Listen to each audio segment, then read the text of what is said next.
Hello everyone, स्वागत है आप सभी का। सबसे पहले आप सभी दर्शकों को अक्षय तृतीया की हार्दिक शुभकामनाएं।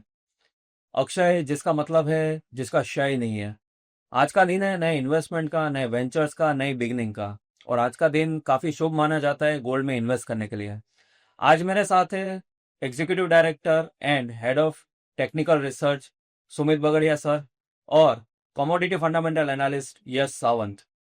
व्यूअर्स, आज का वीडियो आपके लिए सच में नॉलेज की गोल्ड माइन होने वाला है, क्योंकि मेरे साथ है सुमित बगड़िया सर, जो काफ़ी लंबे समय से कमोडिटी और इक्विटी मार्केट को ट्रैक कर रहे हैं। तो आपको इस वीडियो के माध्यम से काफ़ी इंसाइटफुल नॉलेज मिलने वाला है। सुमित सर, सबसे पहले मैं आपसे पूछना चाहता हूँ, कमोडिटी की इंडिया में शुरुआत हुई 2003 और 2005 के आसपास, और जितना मुझे नॉलेज है आपने भी उसी टाइम के अराउंड कमोडिटीज़ को ट्रैक करना स्टार्ट करा है। तब एक तोले सोने का भाव चलता था 5-6 हज़ार रुपये। तो आपने सर एक्सपेक्ट करा था कि 2025 आते आते हैं उसी एक तोले सोने का भाव आप 1 लाख रुपए विटनेस करेंगे?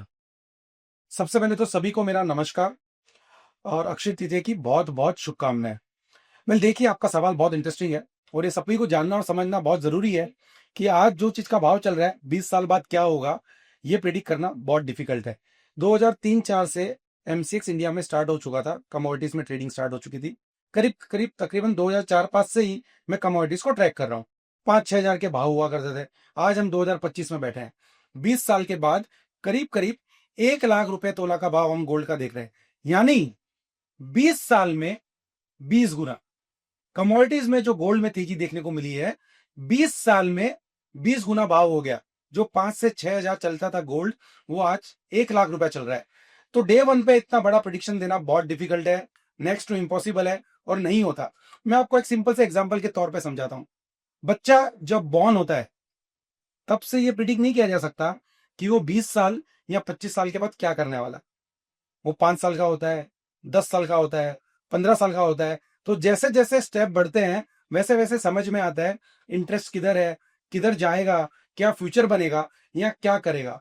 बहुत बार बीच में फेलियर्स आते हैं और फिर कुछ नया यूटर्न होता है। ये मैंने आपको एग्जाम्पल के तौर पे समझाया। सेम ये आप मार्केट्स में ले लीजिए या गोल्ड के ऊपर ले लीजिए। जब 5-6 हजार चला करता था, तो हम 10 हजार तक सोचते थे, 15 हजार तक सोचते थे। फिर थोड़ी करेक्शन आती थी, फिर हम सोचते थे 20 हजार, 30 हजार। ऐसे करते करते स्टेप बाय स्टेप बढ़ा जाता है और ऐसे करते करते 20 साल में लाख रुपए तक पहुंच गए। अब अगर आज देखें, तो आज से 20 साल बाद क्या 1 लाख का 15 लाख या 20 लाख होगा? नहीं बताया जा सकता, कोई नहीं बता सकता। स्टेप बाय स्टेप हम बता सकता। बिल्कुल सुमित सर। यश, मैं आपसे जानना चाहता हूँ, पिछले 1-2 साल में जो गोल्ड में मोमेंटम आया है, इसके पीछे कौन से फंडामेंटल रीजंस है, और आने वाले समय में कौन से फैक्टर्स रहेंगे जिसका इम्पैक्ट गोल्ड पे दिखेगा? See, we all can agree to one thing. Whenever the world gets nervous, the attention tends to move towards gold. Gold attention grab कर लेता है ऐसे टाइम पे. It's more than a metal. It's a go-to safety net for global investors. और अगर हम लोग major potential fundamental triggers की बात करें, so it is a mix of central bank policies, interest rate environment, inflation का क्या ट्रेंड चल रहा है, जियोपॉलिटिकल स्टेबिलिटी है क्या। जैसी एक फियर स्टेप इन कर जाता है मार्केट में, be it because of a war या इन्फ्लेशन की वजह से, या किसी मेजर इकोनॉमी में स्लो डाउन आ रहा है उस कारण फियर आ जाता है, then gold starts to shine. और अगर हम लोग रीसेंट ट्रेंड्स देखेंगे, तो most of these factors are at play. Central banks are buying gold heavily. Tackling inflation has been a major problem by central banks. फिर जियोपॉलिटिकल अनसर्टनिटी की बात करेंगे तो वो भी काफी पीक है, काफी एस्केलेट ही हो रहा है। And to top it all, major economies जैसे यूएस में एक पोटेंशियल स्लो डाउन के भी चांसेस है। तो इन सब फैक्टर्स को कंसिडर करते हुए जो लेवल्स आज हम लोग गोल्ड में देख रहे हैं, that should be no surprise. और इन्हीं सब फैक्टर्स के चलते आगे भी एक सपोर्टिव माहौल ही एक्सपेक्ट कर सकते हैं gold. Back to you Sumit sir. पिछले 3-4 महीने में गोल्ड में अच्छी खासी तेजी देखने को मिली है। लाइफ टाइम हाई के बाद एक करेक्शन भी दिखा रहा है अभी गोल्ड का भाव। तो सर, कौन से लेवल्स रहेंगे आने वाले समय के लिए कॉमेक्स के और एमसीएक्स के, जिसपे एक इन्वेस्टर की नजर होनी चाहिए? देखिए, जैसे कि अभी यश ने कहा, बहुत सारे फंडामेंटल ट्रिगर क्रिएट हो रहे हैं जिसकी वजह से कमोडिटीज के अंदर और स्पेशली गोल्ड के अंदर आने वाले समय में अच्छी तेजी देखने को मिल सकती है। लेवल्स की जहां तक बात है, पहले we will talk about COMEX.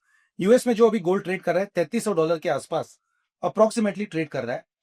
मेरे को ऐसा लगता है कि आने वाले समय में यहां से ऊपर में $3750 करीब करीब 400 $450 का तेजी देखने को मिलना चाहिए, और वो लेवल टूटते हैं तो $4000 तक का मूव भी गोल्ड कॉमेक्स में देखने को मिल सकता है। नीचे में $2950 का सपोर्ट है और $2700 का सपोर्ट है, यानी 400 $450 नीचे का सपोर्ट है। इंडिया की अगर बात करें, एमसीएक्स के लेवल्स की अगर बात करें, 95,000 के आसपास पकड़ के चलते अभी गोल्ड ट्रेड कर रहा है। 1 लाख के आसपास का लेवल अभी जस्ट टच किया है। अब जब भी 1 लाख का लेवल टूटेगा तो हमें ऊपर में नए टारगेट 1,05,000 के आसपास अप्रोक्सीमेटली देखने को मिलेंगे, और दूसरा टारगेट 1,11,000 बहुत ही अच्छा लेवल है। ये लेवल्स आने वाले समय में हमें गोल्ड में देखने को मिल सकते हैं। लेकिन हाँ, इसका मतलब ये नहीं है कि करेक्शन नहीं आएंगे, करेक्शन आएगी, बीच बीच में सडन ड्रॉप आएंगे। अभी लास्ट 3-4 दिन पहले भी अगर आपने देखा होगा तो 4,000 रुपए के करीब का या 5,000 रुपए के आसपास का हाई से गोल्ड में फॉल आया है। हो सकता है यहां से जो मैंने आपको कॉमिक्स में सपोर्ट बताए उसके हिसाब से 87,000 तक का गोल्ड नीचे में या 84,000 तक का गोल्ड नीचे में कभी भी आने वाले दिनों में आपको दिखाई दे तो लोअर लेवल्स पे अच्छा बाय बनेगा 1,05,000 से लेके 1,11,000 तक के लेवल्स के लिए। बिल्कुल सर, एक ऑब्जर्वेशन सा मेरा भी है, क्योंकि मेरा स्प्रेड में ज़्यादा इंटरेस्ट है, तो उसके रिलेटेड मेरा एक ऑब्जर्वेशन है कि अगर हम पिछली 4 एक्सपायरी पेयर्स को उधर कंपेयर करें और उसको थोड़ा ऑब्जर्व करें, तो स्प्रेड में जो हाईएस्ट पिक्स थे वो कंटिन्यूस इंक्रीज हुए, प्लस जो बॉटम्स थे स्प्रेड्स के वो कंटिन्यूस डिक्रीज भी हुए। इसका मतलब ये है कि जो स्प्रेड में ट्रेड करता है, गोल्ड में स्प्रेड बना के ट्रेड कर रहा है, वो कंटिन्यूस स्प्रेड बाय कर रहा है। और reason behind is increase in the volatility in the gold price. तो जो आप लेवल्स अभी बता रहे हो सर, ये काफी इम्पैक्टफुल रहने वाले आने वाले समय के लिए। बिल्कुल, एकदम सही कहा आपने। स्प्रेड के ऊपर अगर आप कोई क्लोजली वॉच करना चाहता है तो क्लोज वॉच कर सकता है। अभी जिस तरह का स्प्रेड का रेशो बना हुआ है उसको देखते हुए मुझे ऐसा लगता है कि ये लेवल्स बहुत इजीली अचीव हो जाएंगे और बहुत जल्दी अचीव हो जाएंगे। बिल्कुल सर। अब मेरा सवाल आप दोनों से है। डॉलर इंडेक्स सर एक की इंडिकेटर है, अगर गोल्ड को समझना है डॉलर पे नजर रखनी पड़ती है। और पिछले कुछ सेशन में एक वीकनेस भी देखने को मिली है डॉलर में। अभी कुछ रिसेंट सेशन में 97 का बॉटम बना चुका है डॉलर। तो सर, ये वीकनेस अभी जो दिखने को मिल रही है, 2025 जितना समय बाकी है उसमें सर डॉलर की क्या पिक्चर रहेगी?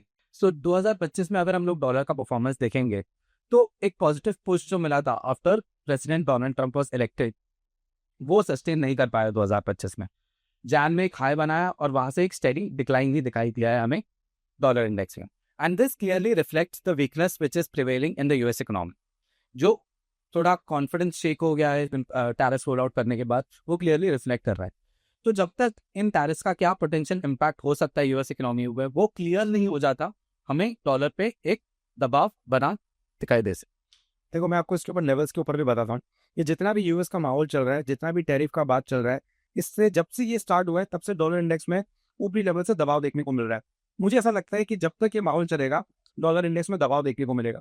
अब यहाँ से जो प्रेजेंट लेवल है, अगर कोई भी पुल बैक आता है 101 130 के आसपास तक, तो वो सेलिंग अपॉर्चुनिटी होगा।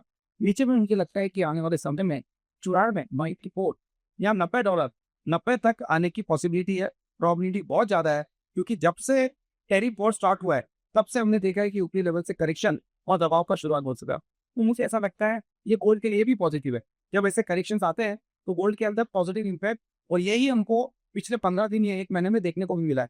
तो अगर ऐसा ही होता है तो ये आने वाले समय के लिए गोल्ड के लिए और भी पॉजिटिव है। सुमित सर, अक्सर अक्षय तृतीया के दौरान सोने में खरीदारी बढ़ती है। वो लोगों का मानना भी ऐसा है कि जो वो प्रॉस्पेरिटी लाता है। तो सर, तो ये खरीदारी होती है सोने में, ये सिर्फ एक ट्रेडिशन का पार्ट है या फिर इसका कुछ इकोनॉमिक बेनिफिट भी है? देखिए, सबसे पहले तो आमिर ऐसी बात है कि सोना चाहे कभी भी आए, किसी भी दिन आए, वो शुभ भी है और वो विध में आना चाहिए। और रही अक्षय तृतीया की बात, तो ऐसे साल में 2-3 ऐसे इवेंट्स बन चुके हैं पुराने जमाने के हिसाब से, क्योंकि लोग धीरे धीरे करके सेविंग करते थे। फिर दिवाली, अक्षय तृतीया या कोई भी नए फेस्टिवल आते हैं या खुद के घर में कोई अच्छा इवेंट होता है, ओकेजन होता है, तो लोग सोना खरीदते हैं। तो ये खरीदना चाहिए। अब हम ये शो स्पेसिफिकली अक्षय तृतीया पे कर रहे हैं, तो मैं इसी से रिलेटेड इन डेटा आपको शेयर करता हूँ।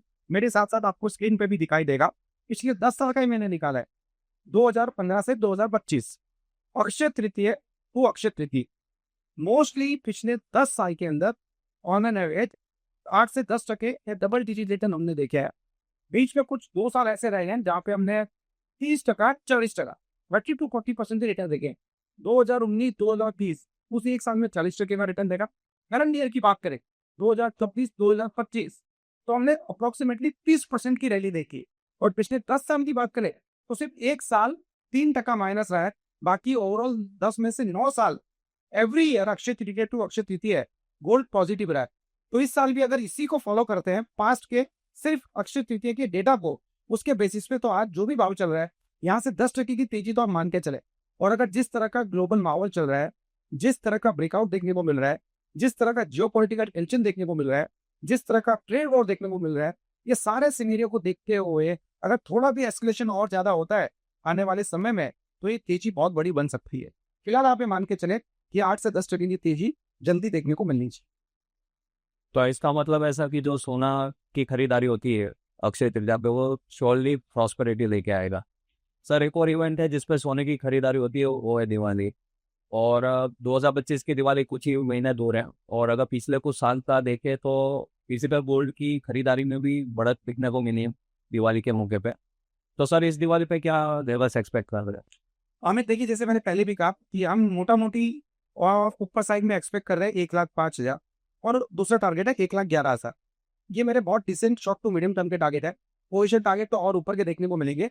और लॉन्गर टर्म टाइम होराइजन में सोना में तेजी ही देखने को मिला है। चाहे आप 1970 देख ले, चाहे आप 1980 देख ले, चाहे आप 2000 देख ले या 2025 देख ले। अब हम सिर्फ शॉर्ट टर्म की बात करते हैं। कोई भी छोटा मोटा करेक्शन गोल्ड में खरीदारी का मौका हो सकता है। डिप्स जरूर आएंगे। जो लोग एफ&ओ में काम करते हैं वो स्टॉप लॉस से काम करें। जो लोग लेके रखना चाहते हैं गोल्ड, वो लोग लेके रख सकते हैं।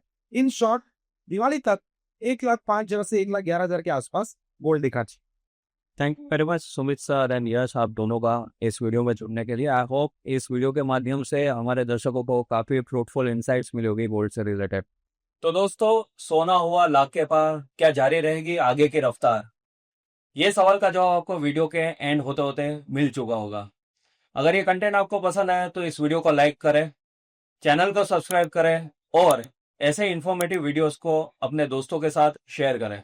मिलते हैं नेक्स्ट वीडियो में। Till then keep investing, happy investing. Investment in securities market are subject to market risk. Read all the related documents carefully before investing.